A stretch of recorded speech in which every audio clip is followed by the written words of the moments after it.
राजस्थान में लोकसभा चुनाव पूरे होने के बाद जिस तरह से बयानबाजी देखने को मिल रही है, जिस तरह से जो रविंदर सिंह बाटी है, बाड़मेर की जो सीट है उस पर जिस तरह से घमासान देखने को मिला, क्योंकि वहाँ पर जो कांग्रेस के प्रत्याशी थे उमेदवार उन्होंने भी रविंदर सिंह बाटी पर खूब आरोप लगाए कि उनका कहना था कि रविंदर सिंह बाटी के जो समर्थक हैं उन्होंने उनके समर्थकों के साथ मारपीट की, और रविंदर सिंह बाटी ने आरोप लगाए कि जो कांग्रेस के जो समर्थक हैं उन्होंने रविंदर सिंह बाटी के समर्थकों के साथ मारपीट की। जिस तरह से लगातार बयानबाजी हुई और उसके बाद जब 27 अप्रैल को रविंदर सिंह बाटी है जो बालोतरा में एसपी ऑफिस के बाहर धरना देते हैं, बड़ी संख्या में समर्थकों के पास पहुंचते हैं, पिछले कई देर तक वहां बैठते हैं और जब वार्ता पूर्ण होती है तब उठते हैं, और उसके 2 दिन बाद उनके खिलाफ मामला दर्ज हो जाता है। उनके जो समर्थक हैं उनके खिलाफ मामला दर्ज होता है। मामले में बताया जाता है कि जिस तरह से जो उन्होंने जो राज्य कार्य में बाधा है वह की गई और जो मार्ग है उसको अवरुद्ध किया गया, इस कारण उनके खिलाफ मामला दर्ज किया गया और अब उसकी जांच जो CID CB है वह कर रही है। जिस तरह से लगातार घमासान देखने को मिल रहा है, जो बीकानेर सीट थी रविंदर सिंह बाटी की, वह पूरे प्रदेश में चर्चा बनी हुई थी उस बाड़मेर सीट की कि इस तरह की चर्चा लगातार क्या रविंदर सिंह बाटी वहाँ सूरत जाते हैं, गुजरात जाते हैं और वहाँ पर उनकी चर्चा होती है और देखने को मिलता है कि जिस तरह से घमासान में जो प्रवासी लोग थे उनके साथ आते हैं और फिर से बयानबाजी शुरू होती है। एक तरफ भाजपा जो जब वो बाहर जाते हैं, विदेश जाते हैं, तो उस विदेश पर आक्रामक होती है, उस पर फोटो लगाती है और रविंदर सिंह बाटी उस पर भी विचार देते हैं कि जब वो भाजपा के साथ थे तो भाजपा ने उनको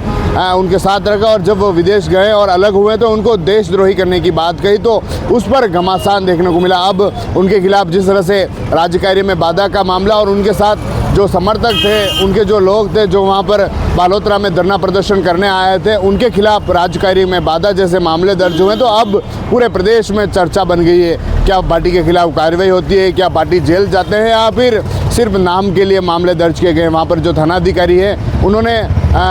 उस तरह के मामले थाने में दर्ज कराया है कि जो इस तरह से धरना प्रदर्शन हुआ और धरने प्रदर्शन में राज्य कार्य का बाधा और जो लोग थे उनके द्वारा जिस तरह की जो बातें की गई ऐसे उसके कारण इस तरह का मामला दर्ज करने की बात आई है। और अब पूरे प्रदेश में रविंदर सिंह बाटी की फिर से चर्चा बन गई है। एक बाड़मेर, बीकानेर और उस क्षेत्र का जो इलाका है, जो शेखावटी इलाका है, जो मारवाड़ इलाका है, उस क्षेत्र में चर्चा बन गई है। एक तरफ जो राजस्थान की सरकार है, भाजपा की सरकार है, उसके बाद क्योंकि एक विधायक जो शिव के विधायक हैं और जो चुनाव लड़े और उसमें उस चुनाव में बीजेपी और कांग्रेस के लिए काफ़ी मुश्किलें खड़ी कर दी। एक तरफ जो केंद्रीय मंत्री थे कैलाश चौधरी वह देखने को मिले, दूसरी तरफ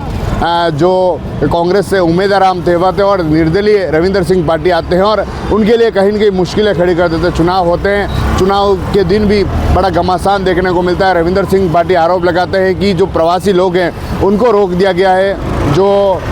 वोट देने आ रहे थे उनके समर्थक हैं उनके साथ मारपीट की गई, और दूसरी तरफ कांग्रेस के लोग आरोप लगाते हैं। और जब उनके समर्थकों पर आरोप लगते हैं तो रविंदर सिंह बाटी बालोतरा में धरना प्रदर्शन करते हैं, एसपी ऑफिस का घेराव करते हैं। उसी को लेकर एक मामला दर्ज किया गया उनके खिलाफ। उनके जो समर्थक हैं रविंदर सिंह बाटी सहित उनके 32 समर्थक हैं और उनके खिलाफ जो 32 लोग हैं उनके नामजद मामले दर्ज हुए हैं। और अब पुलिस उस पर क्या कार्रवाई करती है, क्या सरकार उस पर एक्शन लेती है, अब उसकी जाँच CID CB है वह कर रही है। और कहीं न कहीं उस मामले पर भी अब चर्चा प्रदेश ही नहीं देश में शुरू हो चुकी, क्योंकि दूसरी जगह चुनाव चल रहे हैं। 2 फेज के चुनाव पूरे हो चुके हैं। TV9 के लिए राजेश डांगी।